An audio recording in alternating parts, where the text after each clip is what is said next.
টলিউডে কাজের স্বাধীনতা সংক্রান্ত মামলা ডিভিশন বেঞ্চের দ্বারস্থ রাজ্য মামলা দায়ের করার অনুমতি দিল ডিভিশন বেঞ্চ। আগামী সপ্তাহে শুনানির সম্ভাবনা রাজ্যের।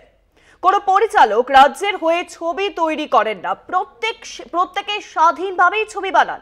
সেক্ষেত্রে রাজ্যের এখানে কোনো ভূমিকা নেই, তাই হস্তক্ষেপ করতে পারে না রাজ্য।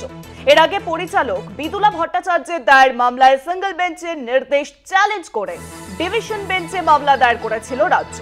সব মামলার শুনানি একসাথেই হবে জানিয়ে দিল ডিভিশন বেঞ্চ।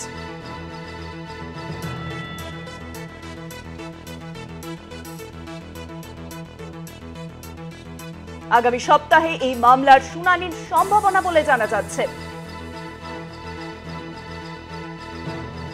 ইতিমধ্যেই টলিউডে কাজের স্বাধীনতা সংক্রান্ত মামলা আমরা দেখেছি যেভাবে টলিউডে কাজে বাধাগ্রস্ত হচ্ছে কাজ, এবং সেই কাজে বাধা নিয়েই এবার মামলা দায়ের করার অনুমতি ডিভিশন বেঞ্চের।